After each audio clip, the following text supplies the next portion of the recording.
Welcome to Your Corporate Shrink podcast. You can engineer human and you can engineer leaders. Here on Your Corporate Shrink, join Elizabeth Frisch, a corporate fixer with a heart of gold, a wicked sense of humor, and a passion to solve pervasive business problems permanently. We will dive into the real issues and opportunities facing companies and government agencies today. Let's get started helping you engineer leaders. Hi, everyone. My name is Heather Havenwood, but more importantly, welcome to Your Corporate Shrink Show, where you can't engineer human, but you can engineer leaders.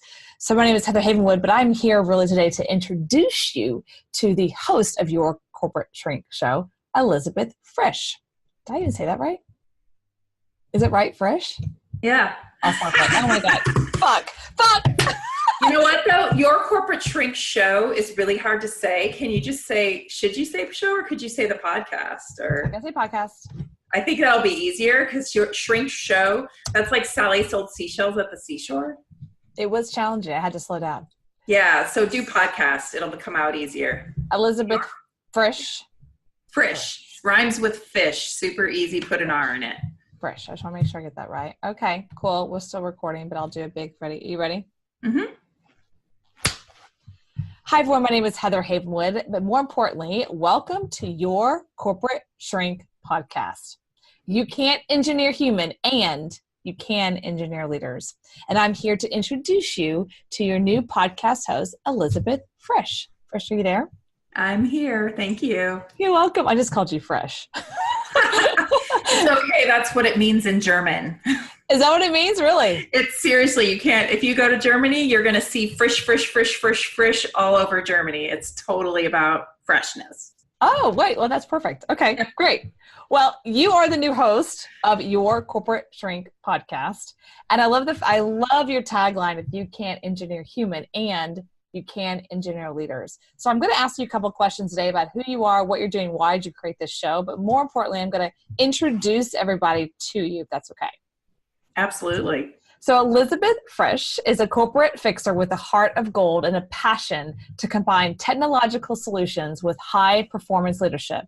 As the founder of Your Corporate Shrink, plus CEO of Thrival Company and a recovering chemical engineer, she has been called the engineer of business success. Elizabeth is the author of Mission to Millions, taking big ideas and making them a reality. Business consultant to Fortune 100 to 1,000 companies, state and federal government agencies, and the U.S. military. So Elizabeth feels one of her biggest accomplishments is quitting her day job, launching her first company while losing 100 pounds and reversing 2 autoimmune diseases 15 years ago. She now guides the Your Corporate Shrink team, leading organizations to constant high performance and win-win leadership solutions. You're very accomplished, Elizabeth. I just want to let you know that. Did you know that? Thank you. That's coming from you. That's a compliment. Thank you. Well, yeah, you're super. I mean, you really are. But what's interesting about you, and I want people to know this about you, you're this powerhouse, and yet you've been behind the scenes supporting and pushing so many different people and organizations for so long. I feel like this is kind of your time to shine, and we're putting the light on you right now. How does that feel? You know, as a recovering engineer, we kind of like being in the background. So it's been a new experience to just say, hey, this works. We should be doing it. I should be more open about it. So it's kind of an evolution for the engineer who really, you know, all the other sides of it. It's like engineers, we just like to get our job done and we like to get it done right. And realizing that doesn't necessarily help other people if we don't get the word out. That's so true.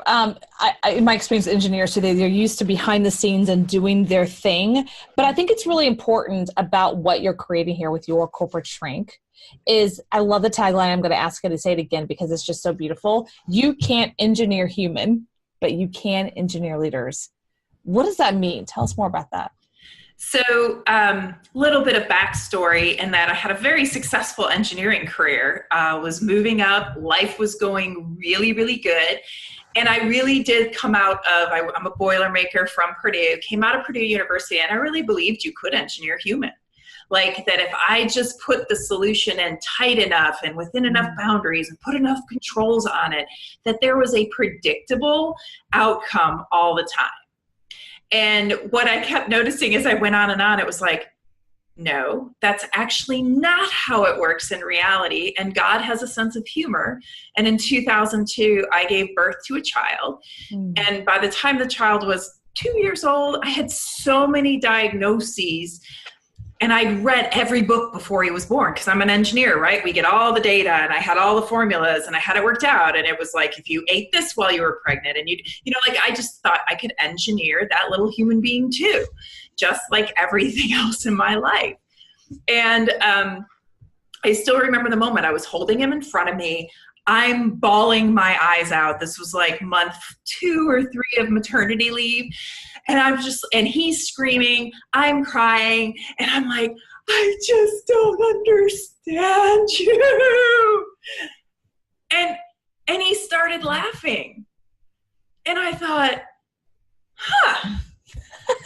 go figure, right? Like, why did that work? And I thought, I am so screwed up on this approach here. I'm like engineering the human instead of recognizing what makes up that human and then giving them the solution that they can take in. And it was funny because from that day forward, I was like, I get it. He came out hardwired. My job is to understand how he was designed and have him be successful. And then it was like, wait a minute. This is a really cool thing to do with my clients and my business and everything else. And I was at the time a solopreneur, didn't intend to have a global company, didn't intend to have employees and all this stuff. And it was so revolutionary at the time, 15 years ago, to be doing culture work with an engineering slant that it just took off. And so 15 years later, and an amazing son later, who's actually helping me write my next book, You Can't Engineer Human, this is where I ended up. Yeah, I love it. So tell us more about where you ended up. Like, tell us more about today in the Thrival company and why you created Your Corporate Shrink.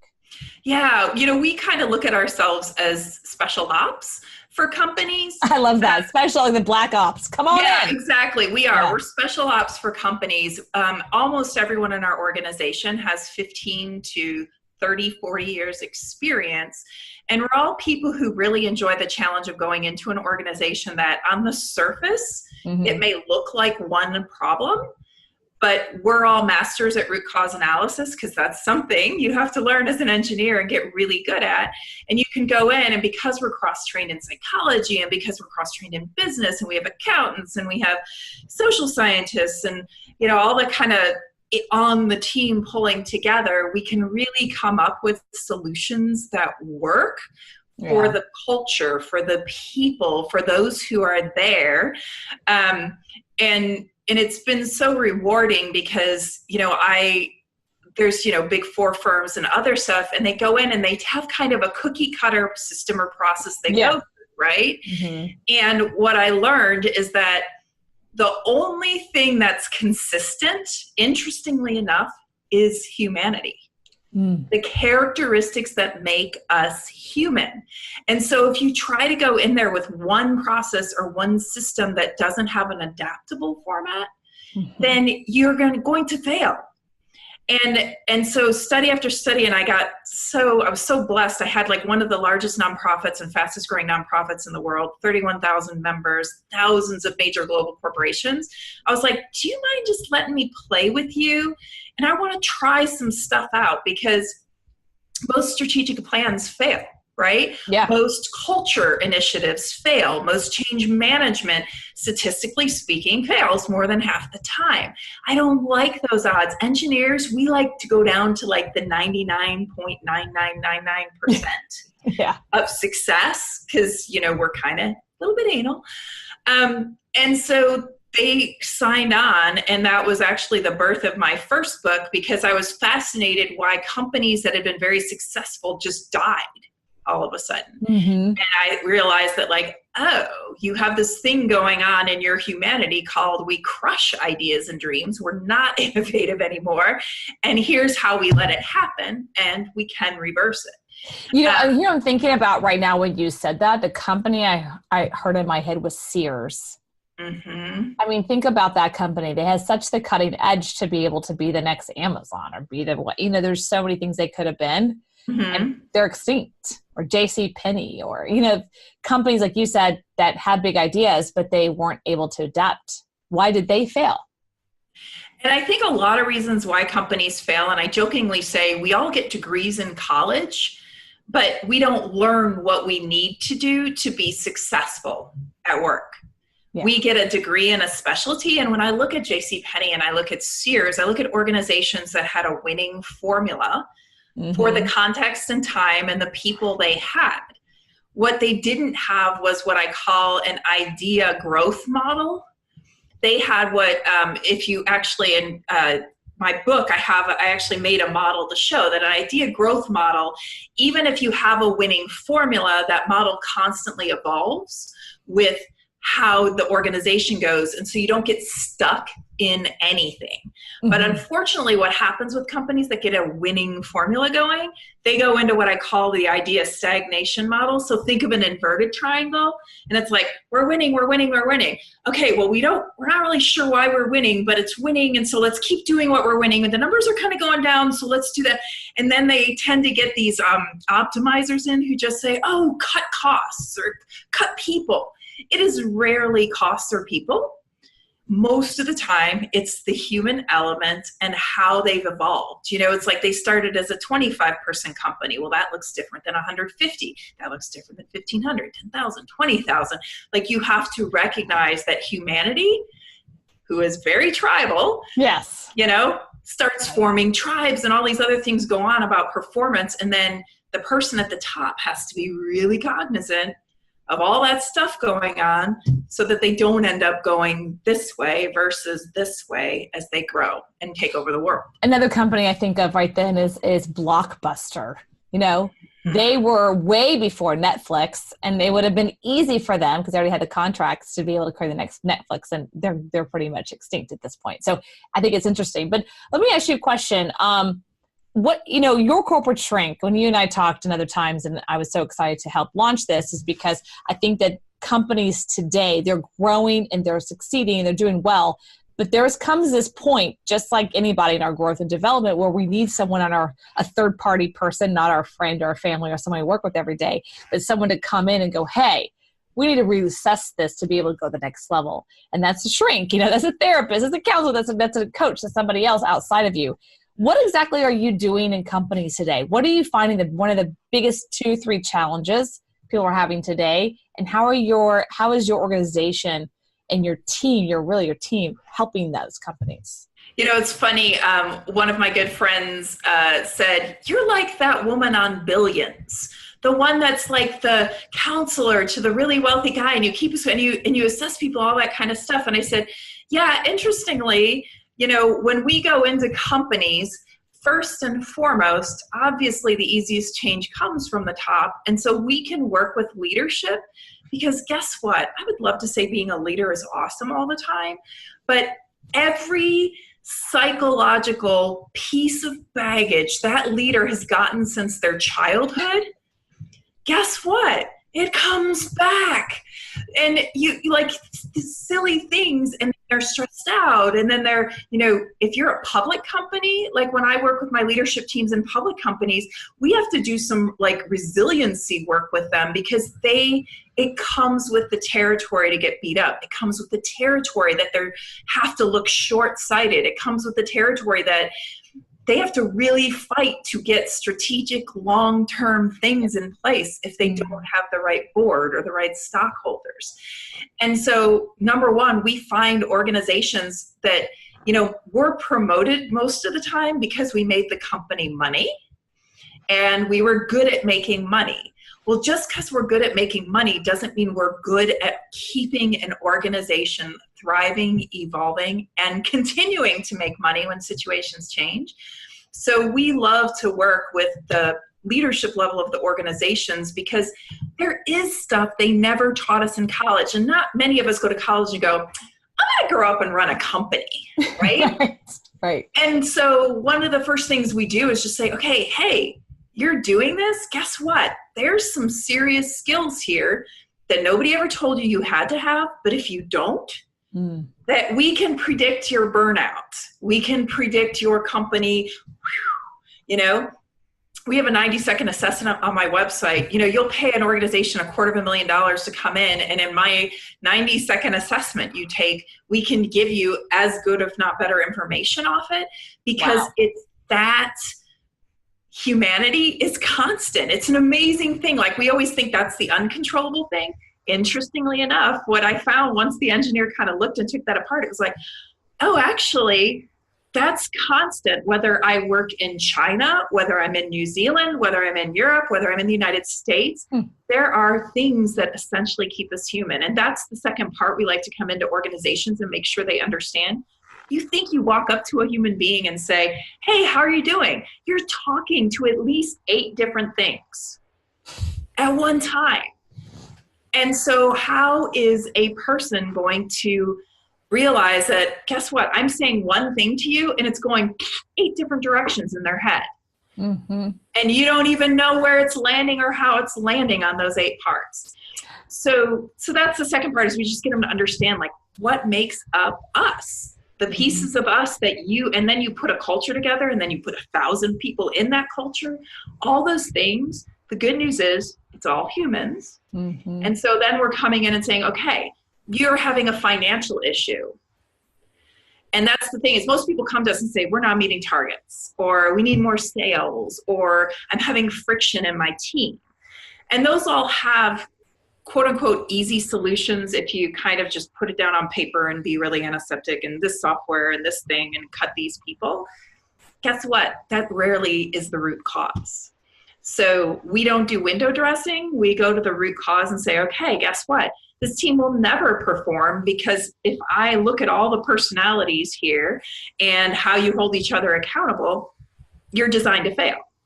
And as an engineer, it's like, we love when people work with us, we're always putting these things in graphs and showing them, because that's part of the thing, is it looks complex until we get it down on paper for them. And say, this is what's happening. I really find it fascinating that you said, as an engineer, you know, you are an engineer, that the one consistency actually is human beings. And I find that fascinating that you are doing that. And one of the things that you talk about when you're on the circuit yourself, when you're out there speaking, this is the name of one of your talks, which I absolutely love, but it's really fascinating. So if you don't mind me going there, I'm going to go in this direction about human beings. So the name of the talk, keynote, as I say, why corporations tolerate a-holes to get things done. I love the name of that topic, you know, because everyone who's ever worked for a small business or big company, especially big companies, knows that, or a couple of people that could fit in that. Like, why are they not getting rid of them? Right? Yeah. So again, but going based on your strategy and what you've known for 25 years, 30 years that you've been doing, in the consistency as humans, let's talk about that. What is that? Tell us about that. Yeah. And why do corporations tolerate butt heads or a-holes, right?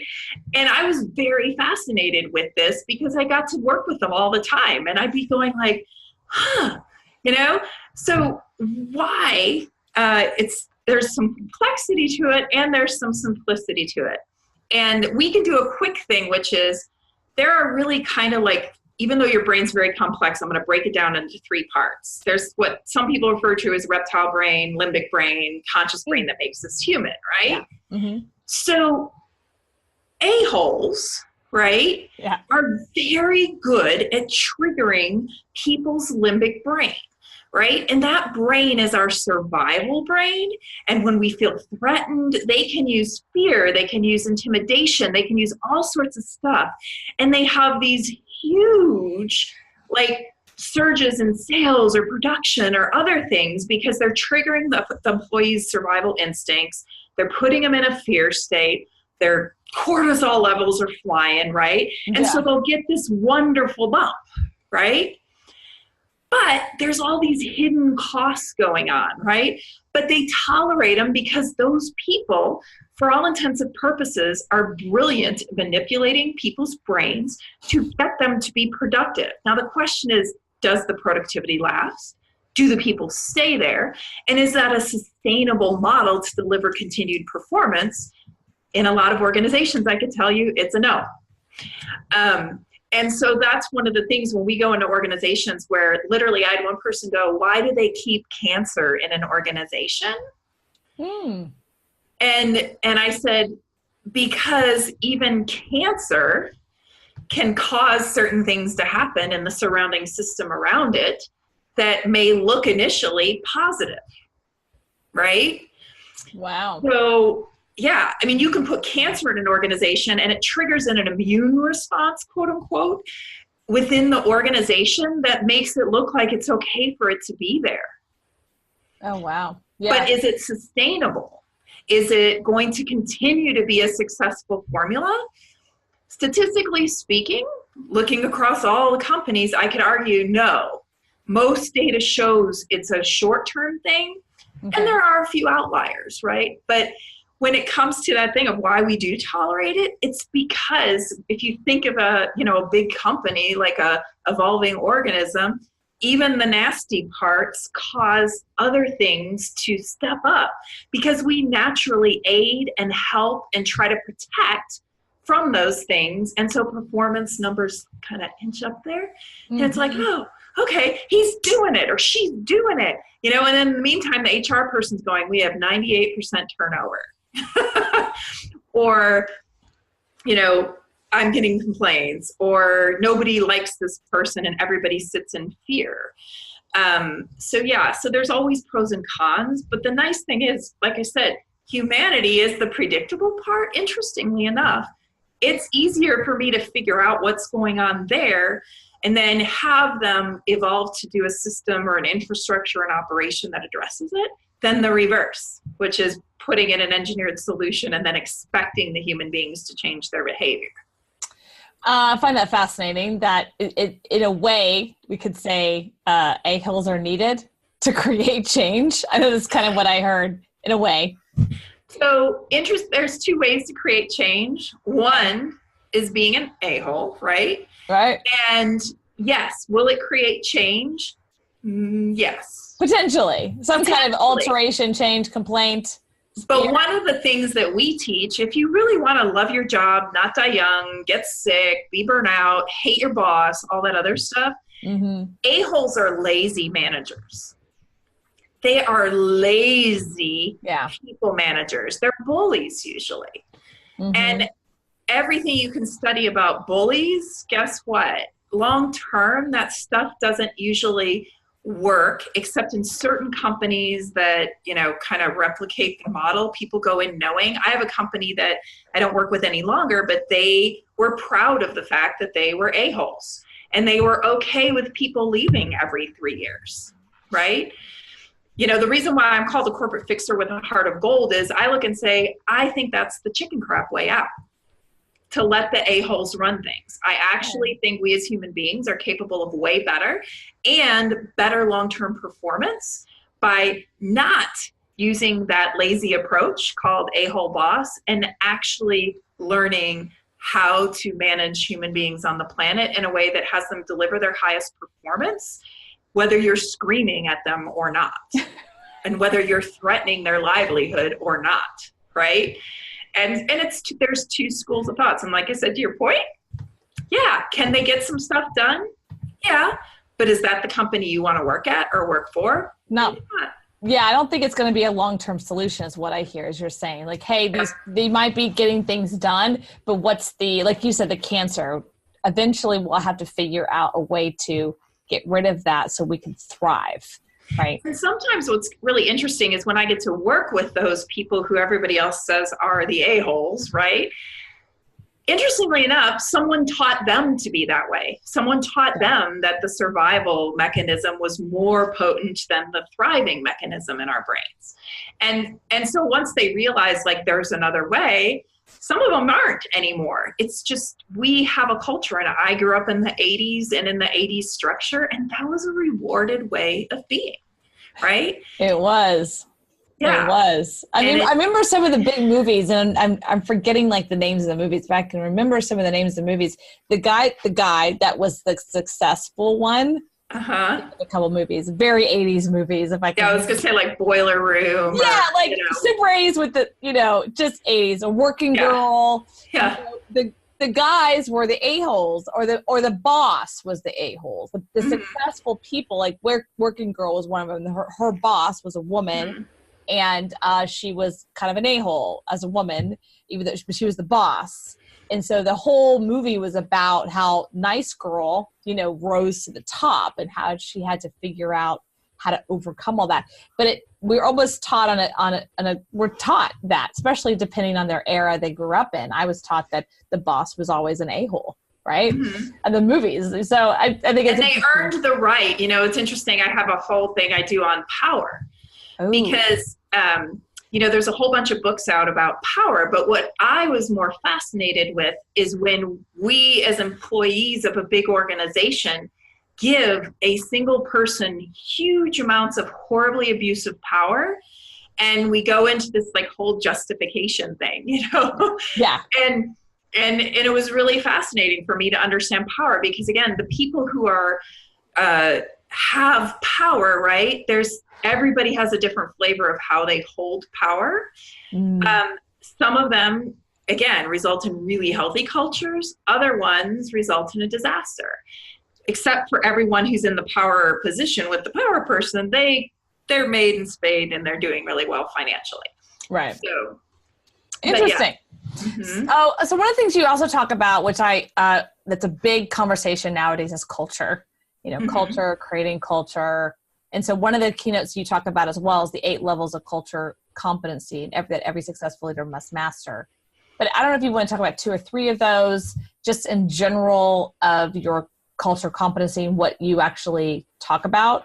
But before you go into that, I also want to make sure that we discuss that for your show, which is what we're talking about here, your Corporate Shrink podcast, who are you going to be interviewing for this show, or what are you going to be talking about, or what are the different kinds of things that you're going to maybe bring to the forefront?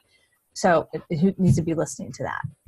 Yeah. So one of the things that my clients were asking me to do is they said, you have all this stuff that we wish we knew, right? That we wish we'd been taught in college or we'd actually learned in some training course. Oh yeah. They're like, you should have a podcast because like you just gave me that tidbit and it didn't just save my job, it saved my marriage. Yeah. Right. And so what I want to do with the show is really just open the doors wide and say, as human beings, there's stuff that's there. And if you know it and you know what to do with it, then you're empowered, right? You're empowered to have a result that's positive and be successful. These aren't like hard to understand secrets. And I kind of laugh because my psychologist friends are always like, I can't believe you broke down a human being into 8 parts. And I'm like, I'm an engineer. I have to be able to teach people something, right? Right. And if I don't break it into parts, if I can't teach myself it, then I can't help everyone else. So if you join us with the podcast every week, I'm going to be bringing in people who are in organizations dealing with not just keeping the money up and keeping operations going and getting the product out the door and running the day-to-day, but have solutions that are working to get humans to do what you want them to do without controlling them. Because guess what? It's BS that we control other human beings. So true. Even if we're holding a gun to their head, they're consciously choosing, right, to do something. So that's another paradigm where it's like, oh yeah, we can control people. Guess what? Give birth. My 2 kids have proven the nurture versus nature thing. I got it. My nurture job is to take their nature and have them figure out what they're most successful at. The whole, I'm going to engineer them into being little mini-me's. Yeah, my kids weren't very fond of that approach. Good luck with that. Right. Good luck with that. Good luck with that option there. What about culture today? Just in general, like what about culture? Do you think it's really important? It's been such a kind of a hypey word for many, many years. Mm-hmm. Do you find it's a big challenge or a question that people are asking? Like, hey, will you help us with our culture, our internal culture? I think culture has gotten a bad name. It's got a bad name. Yeah, it's kind of like, what does that mean? Ping pong? Like, what does that mean? Well, and it's because, we do stupid things like trust hugging it out and blah, blah, blah. I'm totally going to show myself here as an engineer. Like, I remember going to those things where it was like, blindfold and trust, and we're gonna hug it out, and we're all gonna have these great revelations. And I remember sitting there as an engineer going, kill me now, please kill me now, let me out of the room. I don't want to do this with this person, and I don't want this person touching me, right? Like, I learned to hug later in life. I think you and I were at the same events. So I'm like, do not touch me. I don't want to fall back and make sure you're there. I don't want to walk on fire stuff. Like, let's not do that. Yeah. And so when I go into companies, I mean, the first thing that helps is because I'm like, look, I'm an engineer. I work with a lot of big tech companies, startup companies, and all that kind of stuff. And the first thing they'll say is, are you going to make me walk on something hot? No, actually, and you're welcome to do that. I don't want to diss people who love that stuff. Right. But in a day-to-day in a company, you really just want to come in and not hate the person who's sitting next to you, or you want to come in and feel fulfilled by your job. And so what this podcast is going to do is teach you all about the humanity, the muck, the mess of what it is to be in an organization, and find the parts of it that you can love and acknowledge yourself. I still remember I was teaching auditors. Believe it or not, one of my biggest classes, I give credits to auditors, right? And I taught on the 8 levels of cultural competence. One of the things I taught was learning style. At the end of this training, this woman comes up to me, throws her arms around me and hugs me and says, "You saved my life." She goes, "My boss has been telling me I'm a shifty-eyed liar. And you just made me realize when I took the little thing that I actually just learn auditorily. So when he's talking, that's the way my eyes go." And he said, "And I'm taking the study you just gave me in the notebook about how people," and she's like, "And he's never going to call me a liar again." And I thought, and it was funny because she ended up coming to a class like 6 months later. And I remember thinking, oh boy, what did I do? And then she came back, she goes, "It's all good. In fact, he's going to come to one of your classes." Wow, that's pretty powerful. And that is important. I mean, learning style 101. I'm auditory. And you're right. I'm auditory because I'm auditory. My eyes do shift actually around a lot. And how crazy is it to think that we judge people like slouchers? Slouchers get a really bad rap. Yeah. Guess what? Slouching tells you something about them. And so when I go through the 8 levels of cultural competency, and when I have my leaders go through that curricula, it's super important because we spend so much time learning our trade, and we spend so little time learning what makes us human. And that's, like I said, not saying I have really smart, like technical people who do all the stuff like, run the calculations or do the compliance and all that. We got to do that. That's what it takes to be in business. But it gets so much easier when you know the 8 parts of someone being human. So when something blows up at you, you don't have to blow up with it. Right. Like, what's it look like when you can have separation from the drama and be totally cool? That is really cool. Let me ask you, so you're going to be, one of the things you also talk about is toxic leaders who use Maslow and NLP and other psychology to manipulate others, which that's fascinating within itself. I super like to know that. But one of your first interviews is who? One of our first interviews, actually our very first interview, is Michelle Abraham, who runs the Jay Abraham Companies. And if any of you know about Jay, he's considered like the startup business guru of the world, right? And Michelle is the boots on the ground, like I always think of the Wizard of Oz, behind the curtain, and she has seen it all. And so we thought it would be really fun for the first podcast to dig into all the toxic crap we see, and just kind of bubble it up. And in a conversation with Michelle, we never know where the two of us are going to go. But just say and put a name on it instead of us all pretending that there isn't lipstick on the pig, that there isn't chocolate sauce on the cow dung, and that there's things we can do to actually not have it continue to be that way.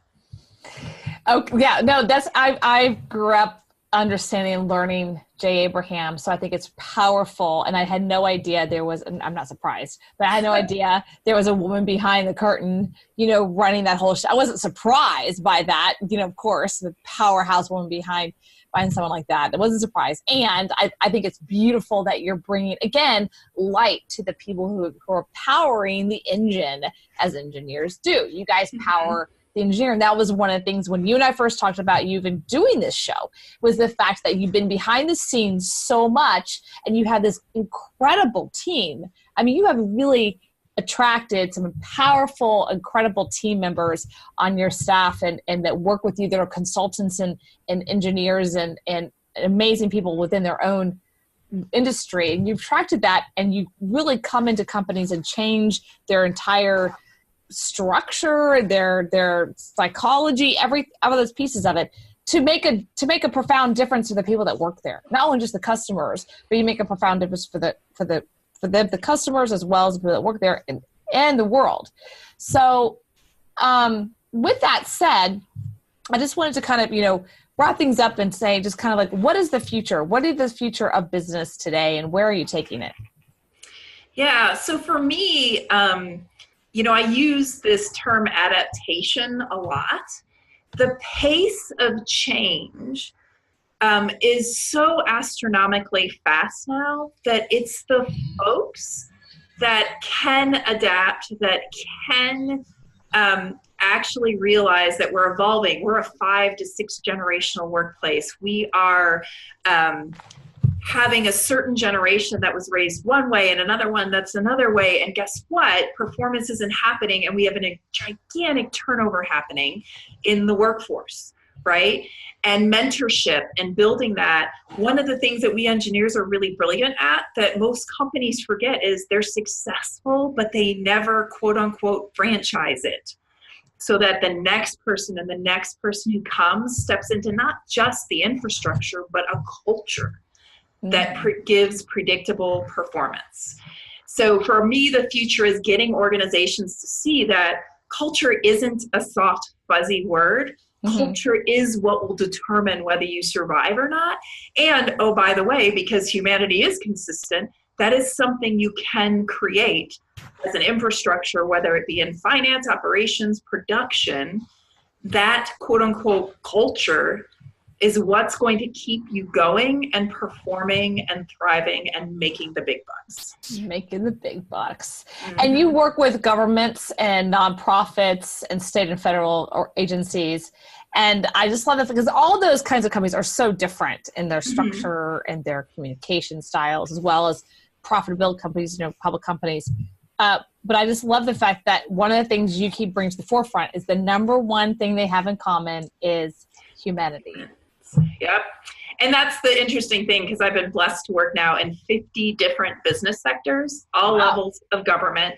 I've worked with the military, nonprofits, all sorts of stuff. And it's been amazing to me because everybody comes in and goes, we're so different and it's so messed up. And and you don't understand us. And the first thing I say is, I'm like, I just want to understand your humanity, because that part, like I said, you can go see and talk to people all over the world. And I promise you, we all hold the same core things.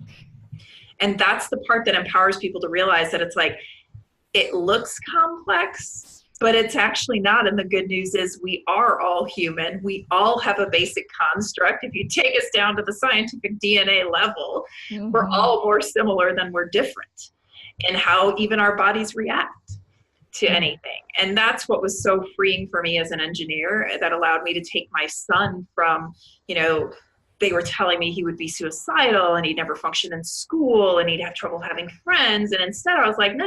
I just want to figure out what makes him tick, and now I have a straight A student who's very social, who wants to run for a public office at age 16, who's, very well adapted. And I have a daughter who technically is a introvert, yet she's got her own Etsy store and YouTube channel, and she's out in front because instead of trying to force her to be anything and him to be anything, it was like, what do you have? What's your set?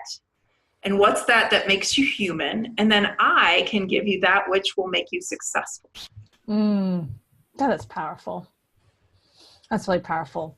Well, everyone, you're listening to Elizabeth Frisch, who your Corporate Shrink podcast. You can't engineer human and you can engineer leaders. Make sure you share this with people that are important to you in your corporation, nonprofits, organizations, state and federal, because honestly, I have to say I'm so honored to be the person who's interviewing you, which is super fun for me. Yeah, really honored. But what I love even better is that I feel like I'm the one who's putting the spotlight on you.